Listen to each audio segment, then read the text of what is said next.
All in all, it hadn't been a good day. Bad traffic, a malfunctioned computer, incompetent coworkers, and a sore back made me a seething cauldron of rage.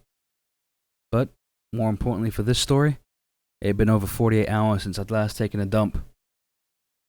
I tried to jumpstart the process, beginning my day with a bowl of bowl-cleansing fiber cereal, following it with 6 cups of coffee at work, and adding a bean-laden lunch at Taco Bell. As I was returning home from work, my insides let me know of a subtle rumble and the emissions of the occasional tiny fart that big things would be happening soon. Alas, I had to stop at the mall and pick up an order from my fiancée. I completed the task, and as I was walking past the stores on my way back to the car, I noticed a large sale sign proclaiming everything must go. This was a prophecy, for my colon informed me of a sudden violent cramp and a wet squeaky fart, that everything was indeed about to go. I hurried to the mall bathrooms and surveyed the 5 stalls. I have labeled them 0 through 4 for your convenience. 0 was occupied. 1 was clean, but bathroom protocol forbids me its use, as it was next to the occupied one. Number 2 had poo on the seat.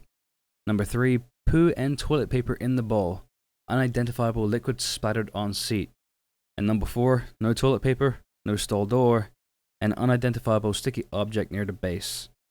Clearly, it had to be stall number 1. I trudged back, entered, dropped trowel, and sat down. I'm normally a fairly shameful shitter. I wasn't happy being next to the occupied stall, but big things were afoot. I was just getting ready to bear down when all of a sudden the sweet sounds of Beethoven came from the next door, followed by some fumbling and then the sound of a voice answering at the ringing phone. As usual for a cell phone conversation, the voice was exactly 8 decibels louder than it needed to be. Out of shameful habit, my sphincter slammed shut. The inane conversation went on and on.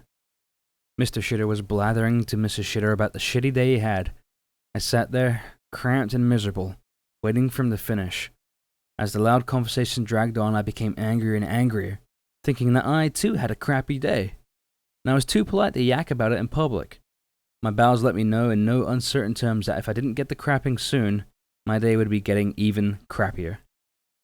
Finally, my anger reached a point that overcame shamefulness.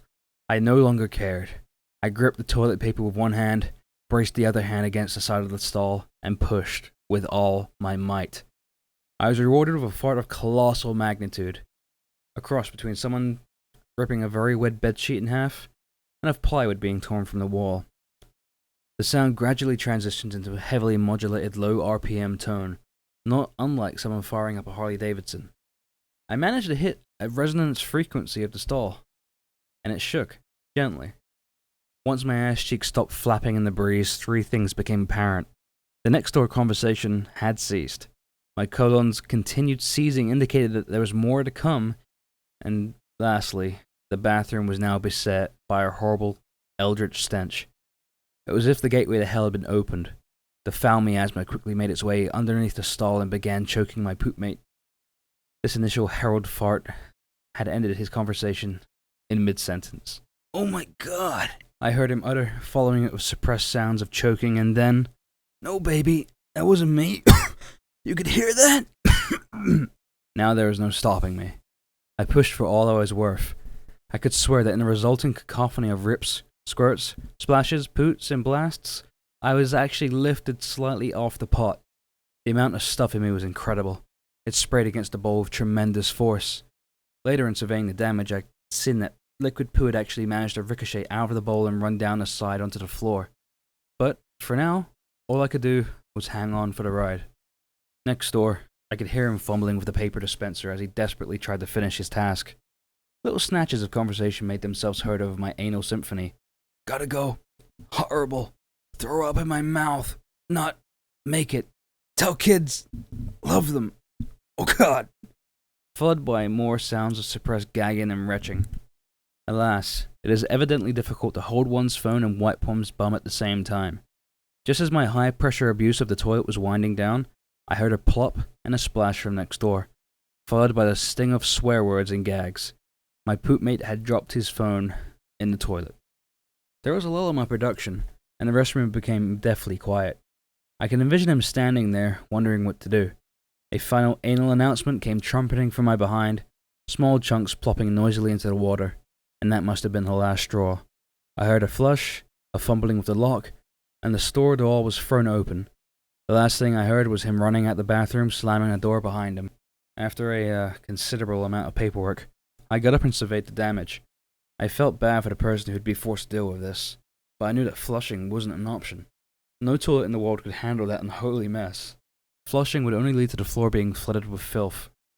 As I left, I glanced into the next stall. Nothing remained in the bowl. He had flushed his phone, or had plucked it out of the bathroom and left with nasty unwashed hands. The world will never know. I left the bathroom, momentarily proud and shameless, looking around for a face glaring at me, but I saw no one. I suspect that somehow my supernatural elimination has managed to transfer my shamefulness to my anonymous poopmate. I think it will be a long time before he can bring himself to poop in public, and I doubt he'll ever answer his cell phone in the loo. And this, my friends, is why you should never talk on your phone in the bathroom.